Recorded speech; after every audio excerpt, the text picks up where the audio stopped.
वफाकी वज़ीर इत्तलात फवाद चौधरी ने कहा है कि नए DGISI की तैनाती पर वज़ीर आज़म Imran Khan, army chief general Qamar Javed Bajwa में इत्तेफाक राय है। जिनकी ख्वाहिशात हैं उनको बता दूं कि कभी भी वज़ीर आज़म ऑफिस कुछ हरगिज़ ऐसा कदम नहीं उठाएगा जिससे पाकिस्तान की फौज की इज्जत में कमी हो। ये भी बता दूं, पाकिस्तान की फौज कोई ऐसा कदम नहीं उठाएगी जिससे पाकिस्तान के वज़ीर आज़म ऑफिस या सिविल सेटअप की इज्जत में कमी हो। दोनों का एक दूसरे इंतहाई करीबी राबता और ताल्लुक है। जी हाँ, बिल्कुल। और इसी पर हम बात करेंगे। हमारे साथ मौजूद है ब्यूरो चीफ इस्लामाबाद मतीन हैदर साहब। सबसे पहले उनसे बात करेंगे। मतीन साहब, आप कैसे देखते हैं इस मामले की? लम्हा ब लम्हा आपने कवरेज भी की है। फेडरल कैबिनेट की मीटिंग के बारे में आप क्या कहेंगे? जी बिल्कुल, आज फेडरल कैबिनेट यानी वफाकी काबीना का इजलास वज़ीर आज़म इमरान खान साहब की ज़ेर सदारत हुआ। नए DGISI की अपॉइंटमेंट के मामले पर वज़ीर आज़म ने सबसे पहले तो कैबिनेट को एतमाद में लिया और ज़राए के मुताबिक वज़ीर आज़म ने वाज़ेह किया कि नए DGISI के अपॉइंटमेंट के मामले पर सिविल मिलिट्री लीडरशिप एक पेज पे है। कैबिनेट में इस मामले पर मुफस्सल बात हुई, ताहम वज़ीर इत्तलात फवाद चौधरी ने कैबिनेट के बाद कैबिनेट प्रेस ब्रीफिंग में इस मामले पर खुलकर बात की। अब चीजें जो है वो सामने आ गई हैं, जिसके मुताबिक वज़ीर इत्तलात का ये कहना है कि कानूनी तकाजे पूरे किए जाएंगे। अब उन कानूनी तकाजों को पूरा करते हुए जराए ये बता रहे हैं कि वजारत दिफा एक समरी मूव करेगी जिसमें 3 नाम होंगे, जिसमें बशमूल नए जो अपॉइंट किए गए DGISI lieutenant general Nadeem Anjum, उनका भी नाम होगा। समरी वज़ीर आज़म अप्रूव करेंगे। आर्मी चीफ और वज़ीर आज़म इमरान खान की मुलाकात की तस्दीक फवाद चौधरी पहले ही कर चुके हैं। ये वो कानूनी तकाजों का रेफरेंस था जो वज़ीर इत्तलात फवाद चौधरी दे रहे थे, जिसके बाद नोटिफिकेशन एक्सपेक्टेड है। नोटिफिकेशन के इशुएंस के बाद नए DGISI बाज़ाब्ता तौर पर अपनी जिम्मेदारियां संभालेंगे। फवाद चौधरी साहब ने यह भी कहा कि नए DGISI की अपॉइंटमेंट का इख्तियार वज़ीर आज़म इमरान खान साहब के पास है। तो जितनी अफवाहें थी वज़ीर इत्तलात के स्टेटमेंट के बाद, ये तमाम अफवाहें दम तोड़ गई हैं और सूरत हाल बिल्कुल वाज़ेह हो गई है कि वज़ीर आज़म ये चाहते हैं कि नए DGISI की। ठीक है, मतीन हैदर साहब हमारे साथ ही मौजूद रहेगा, आपसे मजीद भी बात करेंगे। लेकिन वज़ीर इत्तलात फवाद चौधरी ने क्या कहा था, पहले अपने नाज़रीन को वो सुनवाते हैं।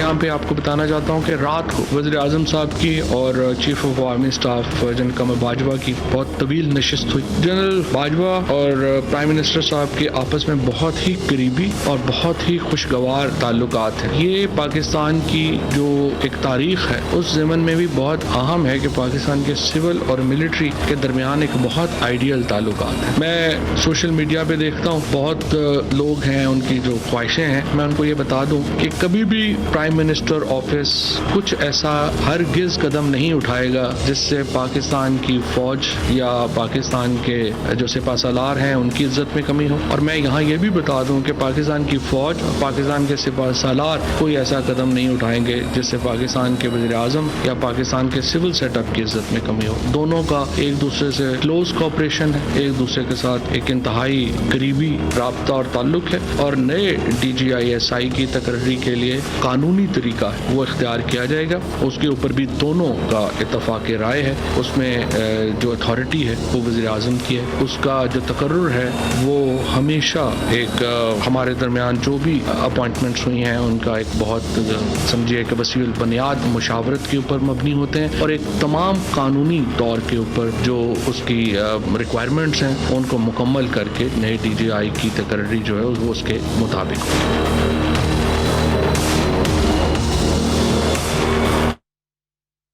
वज़ीर आज़म और आर्मी चीफ की गुज़िश्ता रात तवील नशिस्त हुई है। वफाकी वज़ीर इत्तलात फवाद चौधरी कहते हैं कि DGISI की तैनाती के लिए कानूनी तरीक़ेकार इख्तियार किया जाएगा। DGISI की तैनाती की अथॉरिटी वज़ीर आज़म है। बिल्कुल, वफाकी वज़ीर इत्तलात फवाद चौधरी ने जो प्रेस कॉन्फ्रेंस की उसमें उनका यही कहना था कि पाकिस्तान के सिविल और मिलिट्री जो ताल्लुकात हैं उनके दरमियान बहुत आइडियल सिचुएशन है और नए DGISI का तकर्रुर वज़ीर आज़म के इख्तियार है जिसके लिए कानूनी तरीक़ेकार इख्तियार किया जाएगा।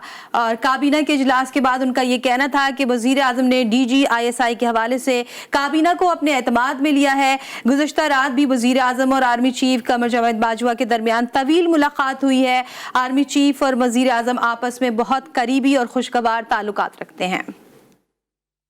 उन्होंने ये भी कहा कि सियासी और सिविल मिलिट्री के दरमियान बहुत आइडियल ताल्लुकात हैं और हम एक पेज पर हैं। जैसे कि वज़ीर आज़म ने भी इस बात की वजाहत की है कि हम एक पेज पर हैं और मामले को खुश असलूबी से हल किया जाएगा।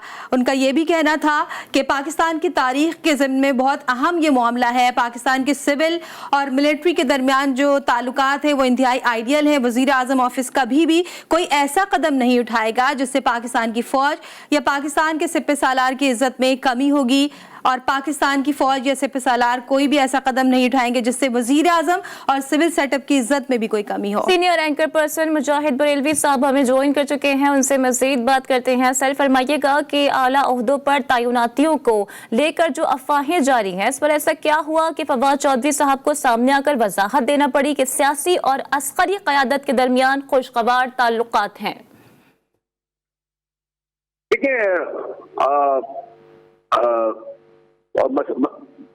जी आप मतीन से पूछ रही है, मुझे सवाल किया आपने। हेलो जी बरेलवी साहब आपसे ही पूछा है। देखिए तो खैर मतीन हैदर साहब से अभी मेरी गुफ्तगू भी हो रही थी और वो इस्लामाबाद में मौजूद हैं और बड़ा करीब से ये देख रहे हैं। और जो तकरीयां गुज़िश्ता हफ्ते फौज में हुई थी उनमें बहुत मेजर तब्दीली तो हुई DGISI की थी और बाकी जो तकरीयां होती हैं कोर कमांडर्स की उसमें तो आर्मी चीफ को मुकम्मल इख्तियार होता है, लेकिन DGISI का होता क्योंकि एक सिविलियन भी होता है उसका रोल, इसलिए उसके लिए प्राइम मिनिस्टर, ये आइन के तहत प्राइम मिनिस्टर और आर्मी चीफ को तय करना पड़ता है, बल्कि आर्मी चीफ का तकर्रुर भी प्राइम मिनिस्टर ही आइन के तहत करता है।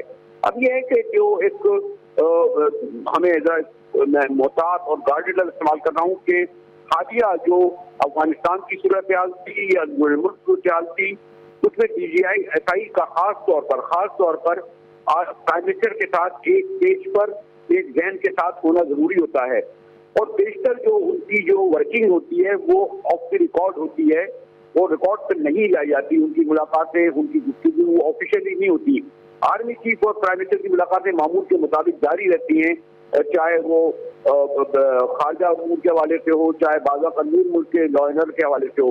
तो एक हमारे प्राइम मिनिस्टर की बहरहाल हमारे आर्मी जो ISI की चीफ थे उनके साथ एक केमिस्ट्री डेवलप हो गई थी और एक जराए ये कहते हैं कि उनकी ख्वाहिश थी कि उन्हें ज्यादा तवील अरसे तक यानी उनको रखा जाए और इसीलिए ये समझा जाता है कि अभी भी प्राइम मिनिस्टर की जो गुफ्तगू हुई हमारे आर्मी चीफ से कल जो इश्तारात तवील नशिस्त हुई तो शायद वो ये समझते हैं कि नए आर्मी चीफ के साथ उन्हें वक्त लगेगा एक ऐसे नाजुक मरहले पर, जबकि मैंने कहा सबसे ज्यादा मसला अफगानिस्तान का है और आपने देखा होगा कि फैज अली साहब अचानक काबुल पहुंच गए थे, बड़ा अच्छा गेस्चर से सारी दुनिया को मिला और ये सब इल्हाम इसीलिए पैदा हुआ है और इसीलिए शायद फवाद चौधरी को सामने आना पड़ा कि अभी तक प्राइम मिनिस्टर ऑफिस से DGISI का ऑफिशियल जो है तकरीरी का जो मैटर होता है। जी मुजाहिद साहब ये फरमाइएगा, जब ये तय हो चुका था कि लेफ्टिनेंट जनरल फैज हमीद पेशावर को कमांडर करेंगे और लेफ्टिनेंट जनरल नदीम अहमद अंजुम नए DGISI होंगे, तो फिर अब आप इस मामले में मजीद किस किस्म की पेशरफ्त का इम्कान देख रहे हैं?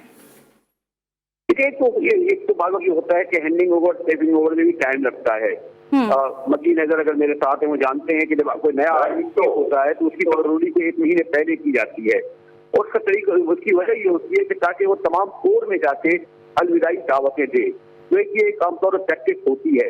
अब एक तो ये टेक्निकली कहा जा सकता है कि जो कराची के DGISI हैं जो जनरल उनको जो है ISI का सरमाई संभालने के सिलसिले में कुछ वक्त चाहिए, लेकिन ये बड़ी हसास तकरीरियां होती हैं और इसी वजह है ना कि देखिए जो ताखीर हुई है प्राइम मिनिस्टर ऑफिस से उनके लेटर निकलने की, इससे आज गुफ्तगू हो रही है सोशल मीडिया पे भी। लेकिन मैं नहीं समझता कि पाकिस्तान में जो सिविल मिलिट्री रिलेशन है, खासतौर पर इमरान खान साहब ने आर्मी से ताल्लुकात रखे हैं, उन्हें इल्म है कि सब जो बैनुल मुल्क सूरत हाल है खासतौर पर अफगानिस्तान के हवाले से जो अमेरिका के उनके ताल्लुकात हैं उसमें तहरीक इंसाफ की हुकूमत कतई तौर पर इस बात की मुतहम्मिल नहीं हो सकती कि ठीक है, मुजाहिद बरेलवी साहब हमारे साथ मौजूद रहेगा। इस वक्त हमें ज्वाइन किया है ब्रिगेडियर रिटायर्ड गजनफर अली साहब। बहुत शुक्रिया, आपको वेलकम कहेंगे। जीटीवी से एक प्लेटफॉर्म से बात करना चाहेंगे आपसे कि जो मामला चल रहे हैं गजनफर साहब, आप कैसे देखते हैं सिविल मिलिट्री ताल्लुकात तो बहुत सारी चीज़ों पर मुहित होते हैं, लेकिन फिलहाल जो मामला चल रहा है और जिसको आप अपने प्रोग्राम में डिस्कस कर रहे हैं वो बहुत अनफॉर्चुनेट है मेरी नज़र में, और यही कहूँगा कि इट शुड नॉट हैपन। ये चीज़ होनी नहीं चाहिए थी कि एक नॉर्मल पोस्टिंग, और पोस्टिंग ऐसी जो सर्विस रिक्वायरमेंट के मुताबिक है, और सर्विस रिक्वायरमेंट्स क्या कहती हैं?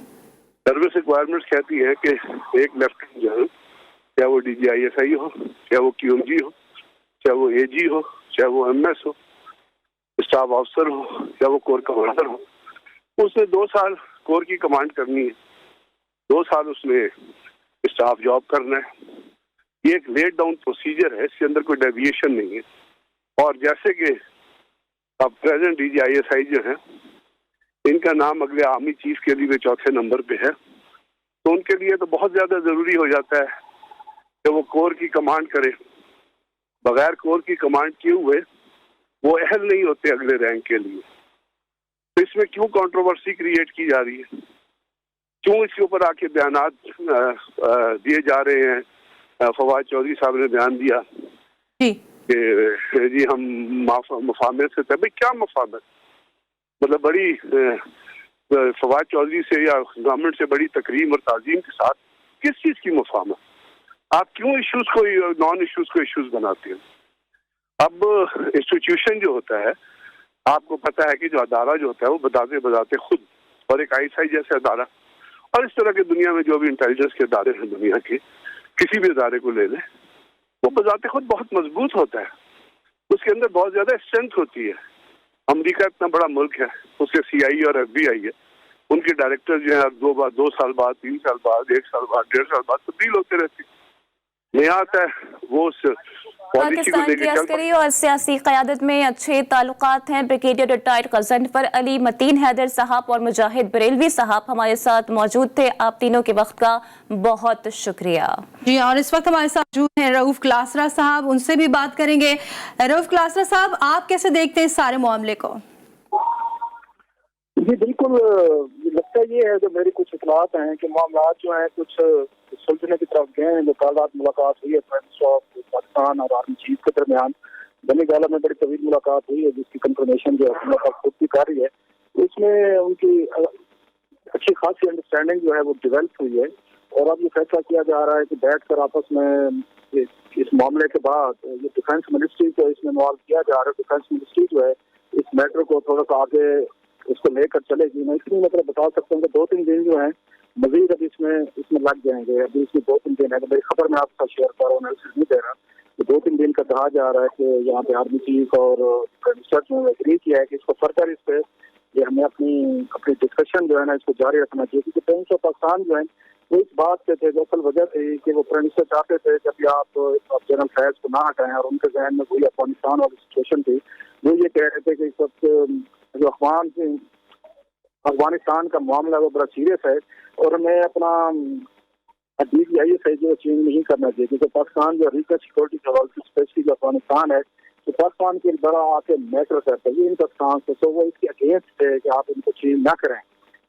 हाँ, दूसरी तरफ हमारी मिलिट्री साइड ये कह रही थी कि इंस्टीट्यूशन होता है बेसिकली इसको आके पॉलिसी को, सो इससे तो फर्क नहीं पड़ेगा कि जनरल फैज साहब वहाँ पे होते हैं और कोई नया जर्नल आता है और आके उनको टेक ओवर करते हैं वहाँ पे। सो यहाँ पे खिलाफ था, जो मेरी खबर है मेरे पास, इस बात पे इशू थे कि आर्मी चाह रहे थे कोई फर्क नहीं पड़ने वाला, अफगानिस्तान को पहले भी हैंडल करते रहे, आप भी करेंगे। जनरल फैज साहब अगर चले भी जाते हैं तो ये हमारी पोजीशन को या हमारी स्ट्रेंथ को या जो भी हम वहाँ पे करते हैं अफगानिस्तान में बैठ के मेडिटेशन वगैरह, तो इसको अफेक्ट नहीं करेगा। लेकिन प्राइम मिनिस्टर का ख्याल था नहीं, इंडिविजुअल जो है ना समथिंग वो मैटर करते हैं, उनकी प्रेजेंस, उनकी हैंड, उनकी वहाँ पे इशू के साथ या नो हाउ जो है वो बड़ी काउंट करती है। तो उनका ये ख्याल था प्राइम मिनिस्टर का, नया आर्मी चीफ जब आएगा तो टेकिंग सम 4 to 6 month कि वो बैठकर इसको वो करें, आप इशू को समझें। तो खान साहब के बकौल हमारे पास इतना टाइम नहीं है कि मजीद कोई बैठकर 6 महीने नए दिल्ली को दें जो पूरे अफगानिस्तान की सिचुएशन को समझे। तो ये था पॉइंट ऑफ कंफ्लिक्ट था जो मैंने क्रेडिबल सोर्सेज से, कैबिनेट के सोर्सेज से बात करी, थोड़ी देर पहले बात हुई है। तो मैंने इनको समझने की कोशिश की कि प्रॉब्लम कहाँ पे आ रहा है। तो वो यही कह रहे हैं